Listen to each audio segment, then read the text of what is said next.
بسم اللہ الرحمن الرحیم، السلام علیکم جی اٹھا پاکستان میں آپ کو خوش آمدید کہتے ہیں اور جمعے کا دن آپ کو بہت بہت مبارک ہو۔ آج کے دن کی ساعتیں بہت مبارک ہیں، آج کا دن بہت مبارک ہے اور سید الایام ہم آج کے دن کو کہتے ہیں کیونکہ آج کے دن آپ کو ایسی ساعتیں نصیب ہوتی ہیں جس میں آپ اللہ تعالیٰ سے اپنے حوالے سے بہت سی دعائیں کر سکتے ہیں اور وہ گھڑی آپ کی دعاؤں کی مقبولیت کا سبب بن جاتی ہے۔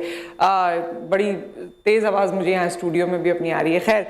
آج کے پروگرام میں ہمیشہ کی طرح جس طرح ہم آپ کو ایک کہانی سناتے ہیں تو آج فون میرے ہاتھ میں، ویسے تو یہ جو فون ہاتھ میں ہے نا یہ بہت بری عادت لگتی ہے، گھر میں بھی بہت برا لگتا ہے مجھے، تو بچے بھی آ کے کہتے ہیں آپ فون رکھ دیں، پہلے فون رکھیں پھر بات ہوگی۔ سو کبھی میں ان کو کہتی ہوں آپ فون، اور میں صرف ان کو کہتی نہیں ہوں، میں تو ان سے فون لے لیتی ہوں اور پھر اپنی کانفسکیٹ کر لیتی ہوں، اپنے پاس رکھتی ہوں۔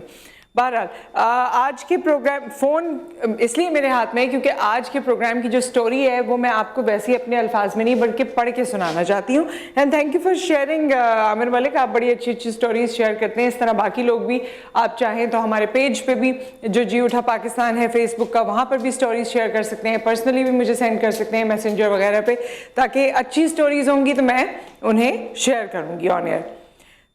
یہ کچھ اس طرح سے ہے کہ ایک سنار کے انتقال کے بعد اس کا خاندان مصیبت میں پڑ گیا، کھانے کے بھی لالے پڑ گئے۔ ایک دن اس کی بیوی نے اپنے بیٹے کو نیلم کا ایک ہار دے کر کہا، بیٹا اسے اپنے چچا کی دکان پر لے جاؤ، کہنا یہ بیچ کر کچھ پیسے دے دے۔ بیٹا وہ ہار لے کر چچا کے پاس چلا گیا۔ چچا نے ہار کو اچھی طرح دیکھا پرکھا اور کہا، بیٹا ماں سے کہنا کہ ابھی مارکیٹ میں مندی ہے، تھوڑا رک کر فروخت کرنا، اچھے دام ملیں گے۔ اسے تھوڑے سے روپے دے کر کہا کہ تم کل سے دکان پر آ کے بیٹھنا۔ اگلے دن سے وہ لڑکا روز دکان پر جانے لگا اور وہاں ہیرے جواہرات کی پرکھ کا کام سیکھنے لگا۔ ایک دن وہ بڑا ماہر بن گیا، لوگ دور دور سے اپنے ہیرے کی پرکھ کرانے آنے لگے۔ ایک دن اس کے چچا نے کہا، بیٹا اپنی ماں سے وہ ہار لے کر آنا اور کہنا کہ اب مارکیٹ میں بہت تیزی ہے، اس کے اچھے دام مل جائیں گے۔ ماں سے ہار لے کر اس نے پرکھا تو پایا کہ وہ تو جعلی ہے۔ وہ اسے گھر پر ہی چھوڑ کر دکان لوٹ آیا۔ چچا نے پوچھا، ہار نہیں لائے؟ اس نے کہا وہ تو جعلی تھا۔ تب چچا نے کہا، اب جو بات ہے وہ بہت امپورٹنٹ ہے کہ جب تم پہلی بار ہار لے کر آئے تھے سو اس وقت اگر میں اسے جعلی بتا دیتا تو تم سوچتے کہ آج ہم پر برا وقت آیا تو چچا ہماری چیز کو بھی جعلی بتانے لگے۔ آج جب تمہیں خود علم ہو گیا تو پتہ چل گیا کہ ہار نکلی ہے۔ سچ یہ ہے کہ علم کے بغیر اس دنیا میں ہم جو بھی سوچتے ہیں، دیکھتے ہیں، جانتے ہیں، سب غلط ہے اور ایسی غلط فہمی کا شکار ہو کر رشتے بگڑتے ہیں۔ یہ بڑی ہی خوب بات ہے اور بہت ہی امپورٹنٹ بات ہے کیونکہ جو لوگ اپنے کام کو جانتے ہیں، جو لوگ ایجوکیشن رکھتے ہیں، ہم کبھی کبھی ان سے بھڑ جاتے ہیں کیونکہ ہم اس طرح کی ایجوکیشن نہیں رکھتے یا اس طرح کا علم نہیں رکھتے یا لا علم ہوتے ہیں۔ تو دیکھیے کتنا خوبصورت طریقہ ہے اور واقعی اپیرنٹلی شاید رشتوں میں دراڑیں اسی طرح سے آ جاتی ہیں کہ جی آپ کسی سے مدد مانگ رہے ہیں یا کسی سے کچھ کہہ رہے ہیں، اس کا نظریاتی اختلاف آپ سے علم کی بنیاد پر ہے، لیکن ہم سوچتے ہیں کہ دیکھو آڑے وقتوں میں اس نے ہمارا ساتھ نہیں دیا۔ بہت مجھے یہ عمدہ سٹوری لگی اور میں پہلے بھی پڑھ چکی ہوں مگر مجھے بہت اچھا لگتا ہے جب میں ایسی چیزیں شیئر کرتی ہوں کیونکہ وہ چھوٹی چھوٹی باتیں ہیں جو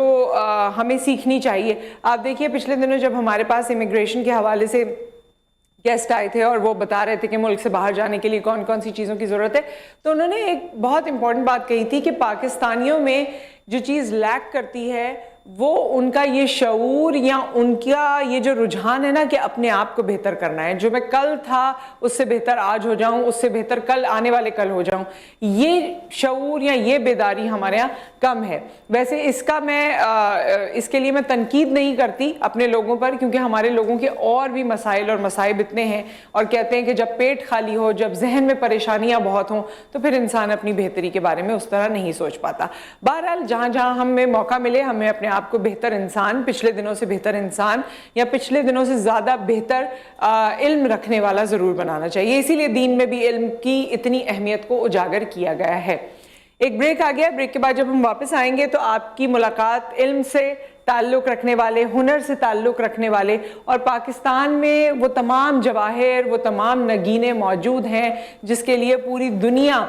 جن کو ہاتھوں ہاتھ لیتی ہے، لیکن ہمارے پاس انفارچونیٹلی ابھی بھی اس طرح سے فورمز ڈیولپ نہیں ہیں، ابھی بھی ان کی مدد اس طرح نہیں ہو پاتی، ان کی سپورٹ نہیں ہو پاتی. لیکن جی اٹھا پاکستان میں ہماری یہ کوشش رہی ہے اور ہمارا یہ خاصہ رہا ہے کہ ہم اپنے نوجوانوں کو، اپنے ہنرمندوں کو، اپنے پڑھے لکھے لوگوں کو، یا جس میں جو ٹیلنٹ بھی ہے، جو اپنے تئیں جو بھی کام کر رہا ہے، اسے یہ پلیٹ فارم دیں، کیونکہ یہ جی اٹھا پاکستان کا پلیٹ فارم ہے، ہم سب کا پلیٹ فارم ہے. سو آپ کی ملاقات ان سے کروائیں گے رائٹ آفٹر دس بریک.